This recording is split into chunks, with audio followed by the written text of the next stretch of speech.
السلام عليكم ورحمة الله وبركاته. أهلا بكم في قناتنا حلاوة الأكل المصري. إن شاء الله النهاردة هنعمل القرص بالشمر واليانسون.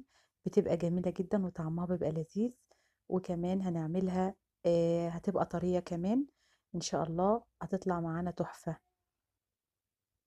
مقاديرنا بإذن الله هتبقى بسيطة وسهلة، وأحلى بقى كوباية شاي على لبن مع أحلى قرص بالشمر واليانسون. عايزين تعرفوا القرص الجميلة الطرية الجميلة دي اتعملت ازاي؟ تعالوا معايا تابعوا الفيديو للآخر وانتوا تعرفوا. بس الأول بستأذنكم، اللي ما اشتركش في القناة يتفضل يشترك ويفعل الجرس علشان يوصلوا كل جديد بإذن الله. يلا نشوف مقاديرنا ايه. مقاديرنا بسيطة جدا، وهي أكيد يعني إن شاء الله متوفرة عندك في البيت. عندنا كيلو من الدقيق، وعندنا كمان نص كيلو من اللبن، طبعا الدقيق احنا نخلينه كويس. وعندنا كمان حوالي معلقتين كبار من الشمر على ينسون، ومعانا معلقة كبيرة من الخميرة الفورية، ومعانا كوباية نصها زبدة على زيت، كوباية نصها زبدة على زيت، ومعانا معلقة صغيرة من الفانيليا، ومعانا معلقتين كبار من السكر.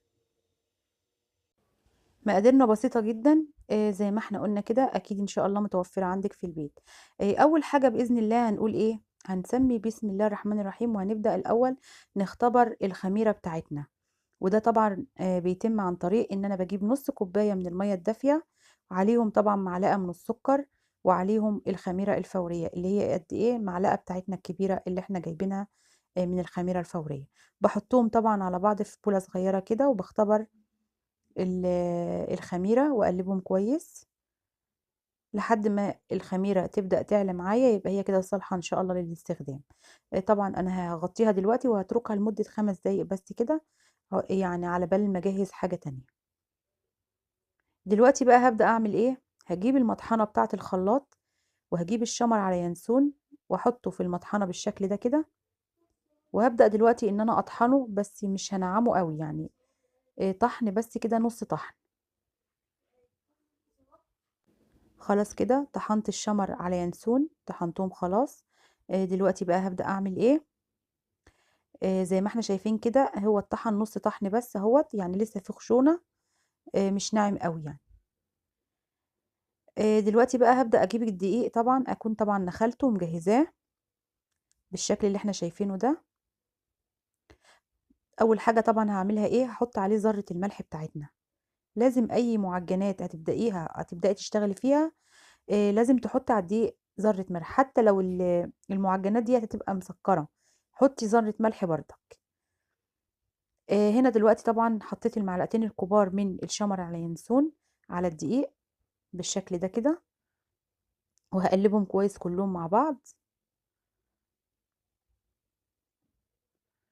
القرص دي بتبقى جميلة جدا ما شاء الله، وطعمها بيبقى لذيذ جدا، بيبقى نكهتها حلوة قوي يعني.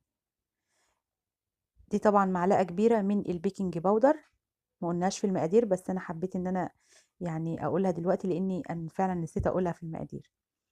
معلقة كبيرة من البيكنج باودر. طبعا انا جبت هنا النص كيلو لبن.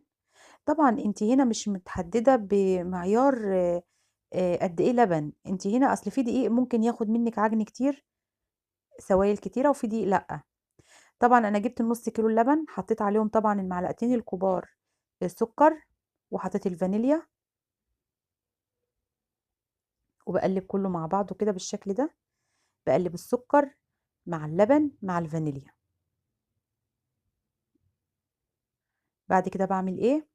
بجيب كوباية الزبدة على السمنة، الزبدة على الزيت، نص زبدة ونص زيت، او ممكن بردك تحطي نص سمنة ونص زيت زي ما تحبي. بقلبهم كلهم مع بعض بقى كده، ونشوف هنعمل ايه تاني، الخطوة اللي بعد كده ايه. الخميرة ما شاء الله خلاص عليت معايا اهيت، وبقت خلاص جاهزة اهي. معنى كده ما شاء الله ان هي صالحة للاستخدام، جميلة وفارت خالص اهي. دلوقتي هبدأ اول حاجة احطها على العجين، على الدقيق، هي الخميرة. هبدأ احط الخميرة الاول، وبعد كده هنزل بالسوائل اللي معايا.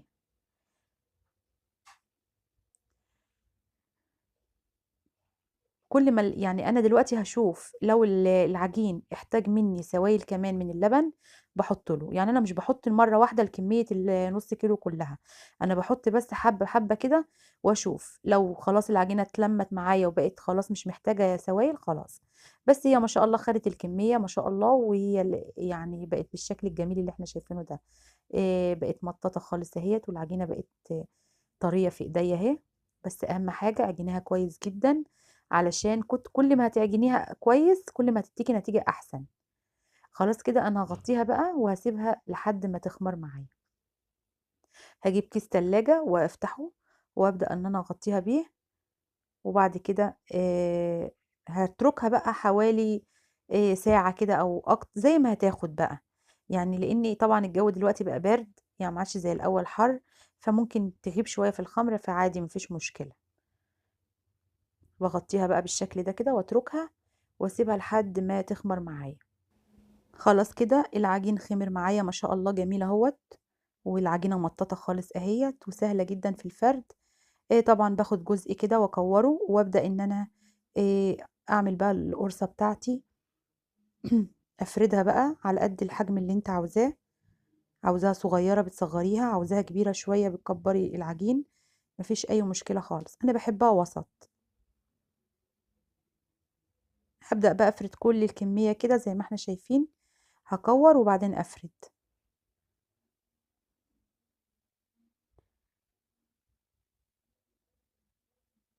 طريقتها سهلة جدًا وما بتاخدش وقت، لو أنتِ عملتِ كمية صغيّرة كده بسيطة زي اللي إحنا عاملينها دي، ما بتاخدش معاكِ وقت خالص.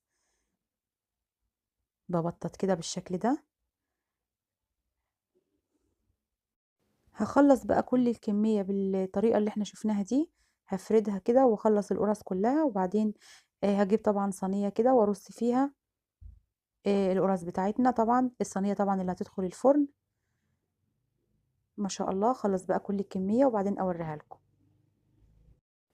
طبعًا بعد ما باخلّص كمية القرص كلّها، باسيبها بقى طبعًا حوالي نُص ساعة ترتاح شوية، وبعد كده بيكون الفرن طبعًا شغّال قبل منها ودرجة حرارته عالية، فبادخّلها الفرن وباخلّي بالي منها لإن هي ما بتاخدش وقت كتير في الفرن وبتستوي على طول وبتتحمّر معاكِ على طول، فخلّي بالِك من تسويتها أوي. وبعد كده خلاص يعني هي دي بقى القرص بتاعتنا ما شاء الله أهيّة خلاص أنا كده خلّصت أهوًا. خلاص كده أنا سويتها خلاص ما شاء الله، طلعت معانا أهيّة تحفة بجد وجميلة أوي، وريحتها جميلة، طبعًا طالعة طرية معانا خالص، وبجد والله يعني لو جربتوها إن شاء الله هتعجبكم، يعني مش هتعملوا غيرها أصلًا يعني من جمالها وحلاوتها، وسويّاها جميل ما شاء الله، وكمان طرية خالص معانا أهيًا، يالّا بقى محتاجين إيه دلوقتي؟ كوباية شاي على لبن، وأحلى قرصة بقى عاملينها بالشمر واليانسون.